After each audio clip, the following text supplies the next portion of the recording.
नमस्कार किसान भाइयों, आप सभी का स्वागत है फार्मिंग ज्ञान चैनल में।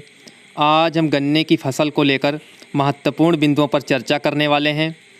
अगर किसान भाइयों इस समय गन्ने की फसल की देखभाल अगर नहीं करते हैं तो आपकी गन्ने की फसल जो है वह ग्रोथ भी नहीं करेगी और इसकी जो उपज पैदावार होगी आगे चलकर बहुत कम हो जाएगी और गन्ना आपका गिर भी सकता है। तो आप लोगों को मैं इस वीडियो में जानकारी देने वाला हूं। अगर आप लोग गन्ने की खेती करते हैं तो यह वीडियो आप लोग पूरा अंत तक देखिएगा। किसान भाइयों, अगर हमारे चैनल पर नए हैं, पहली बार वीडियो देख रहे हैं, तो खेती के संबंधित सभी वीडियो को देखने के लिए आप हमारे चैनल को सब्सक्राइब करके पास वाली घंटी को प्रेस कर दें। जैसे कि किसान भाइयों वीडियो देख रहे हैं, मैंने गन्ने की बंधाई करवा दी है पूरे अच्छे तरीके से। आप लोग भी करवा चुके होंगे और कुछ किसान भाई बंधाई का कार्य कर रहे हैं। लेकिन ध्यान क्या रखना है किसान भाइयों, नहीं तो क्या है, बारिश इस समय हो रही है। बारिश के चलते जिन खेतों में पानी रुक जाता है, ज़्यादा दिनों तक बारिश होने से हमारी फसल कमज़ोर पड़ जाती है। क्यों पड़ती है, कैसे पड़ती है और फसल की अच्छी ग्रोथ को बनाए रखने के लिए क्या प्रयोग करना है आप लोगों को, जिससे आपकी गन्ने की फसल जो है ग्रोथ बरकरार रहे, गन्ने की हाइट और गन्ने की लंबाई भी बढ़े। जैसे कि किसान भाइयों मनुष्य को पोषक तत्वों की ज़रूरत होती है, उसी तरह हमारी फसलें पौधों की वृद्धि, प्रजनन तथा भिन्न क्रियाओं के लिए कुछ पोषक तत्वों की ज़रूरत होती है। इन पोषक तत्वों को न मिलने से पौधे की वृद्धि रुक जाती है, खासकर जब बारिश के दिनों में खेतों में ज़्यादा दिनों तक पानी खड़ा रह जाता है। तो वैज्ञानिक आधार पर अगर देखा जाए तो 17 ऐसे पोषक तत्व पौधों को ज़रूरी होते हैं।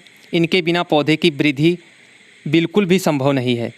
मुख्यतः जो हैं carbon, hydrogen, oxygen, nitrogen, phosphorus और पोटास। नाइट्रोजन, फास्फोरस तथा पोटास को पौधे अधिक मात्रा में लेते हैं।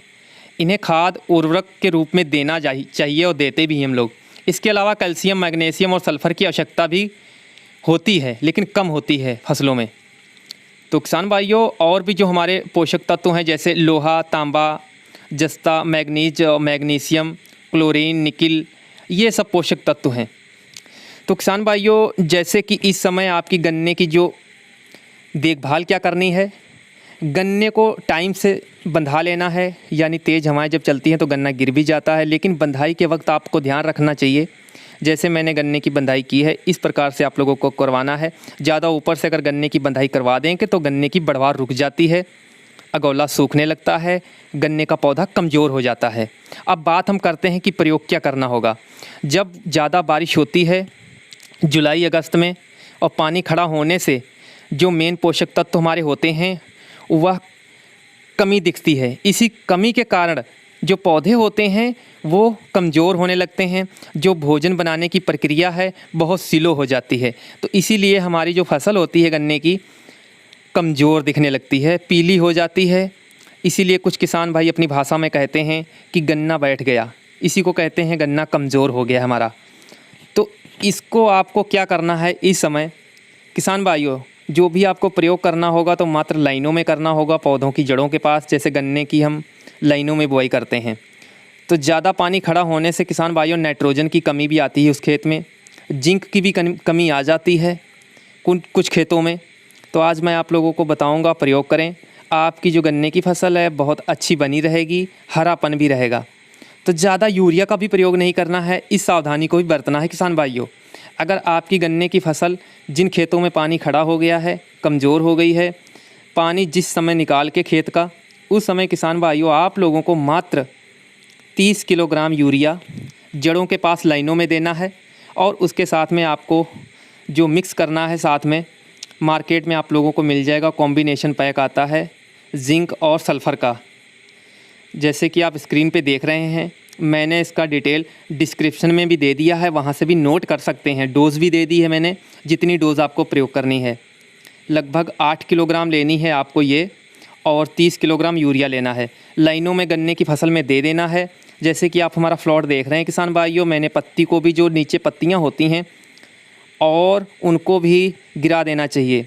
और कच्ची पत्तियों को नहीं गिराना है, जो पत्ती पक चुकी है, मैच्योर हो चुकी है, उन्हीं पत्ती को गिराना है।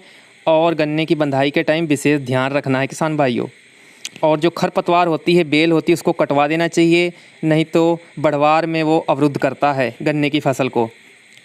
किसान भाई जो मैंने आप लोगों को ये बताया है माइक्रोन्यूट्रिएंट्स और यूरिया, इसी का भी आप लोगों को प्रयोग करना है। और किसान भाइयों मेरा वीडियो और भी आने वाले हैं गन्ने की फसल पे, ज़रूर आप लोग देखिएगा। इस बार जो गन्ने की फसल है बेहतर किसान भाइयों आप लोगों को उपज मिलेगी।